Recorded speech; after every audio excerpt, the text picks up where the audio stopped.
Three, two, one. Assalamualaikum warahmatullahi wabarakatuh. Assalamualaikum warahmatullahi wabarakatuh. Perkenalkan, kami dari kelompok 4 yang beranggotakan 2 orang. Nah, saya sendiri sebagai pemateri kedua atas nama Sukmadiana Sukri dan pemateri pertama yaitu Agung Prasetya. Nah, pada kelompok kami akan membahas tentang badan wakaf yang ada di Indonesia. Nah, untuk pemateri pertama saya persilakan untuk membuka. Dari materi badan wakaf di Indonesia ada 3 inti poin yang saya bahas pada kesempatan kali ini. Yang pertama itu wakaf atau badan wakaf.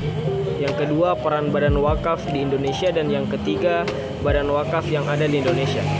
Yang pertama, wakaf dan badan wakaf. Wakaf adalah berhenti atau harta yang dapat digunakan selamanya.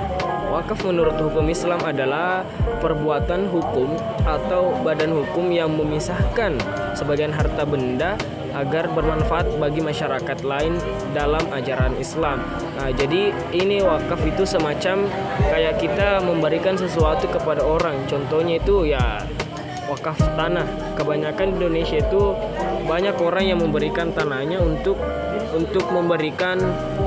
menjadikan tanah tersebut menjadi tempat ibadah. Itu banyak terjadi di Indonesia sendiri.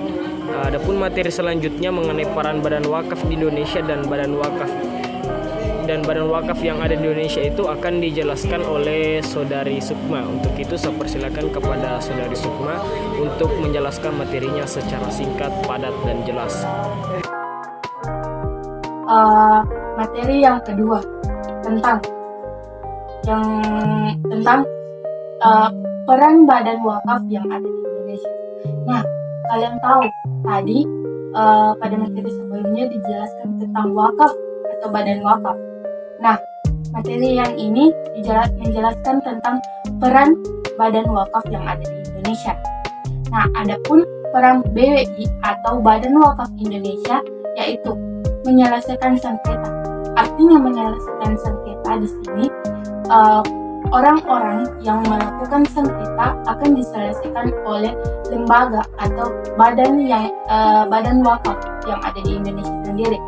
Yang kedua, hadir sebagai responstans atau perkembangan pengelolaan wakaf yang ada di Indonesia menuju produksi wakaf yang lebih berkembang atau produktif serta bermanfaat bagi masyarakat umat Islam.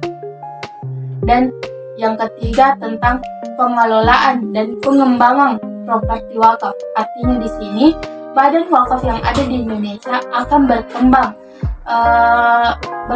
dan mengembangkan berbagai macam properti yang ada kaitannya tentang badan wakaf yang ada di Indonesia. Dan materi yang terakhir yaitu badan wakaf yang ada di Indonesia.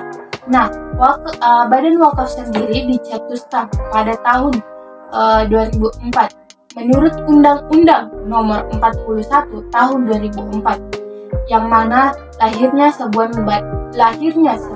badan wakaf yang ada di Indonesia sendiri, dan merupakan salah satu upaya untuk memberikan payung hukum yang mana harapannya dapat mendorong perkembangan wakaf yang ada di Indonesia. Badan wakaf yang ada di Indonesia sendiri itu ada di berbagai wilayah, provinsi atau kabupaten kota. Contohnya badan wakaf yang ada di wilayah Sulawesi Selatan sendiri.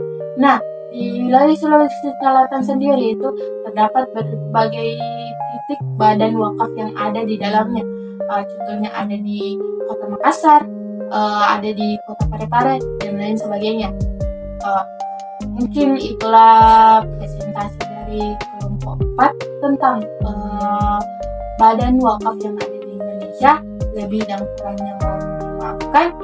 Kesimpulan dari materi kali ini tentang kita akan mengenal badan wakaf yang ada di Indonesia dan apa saja peran-peran badan wakaf tersebut.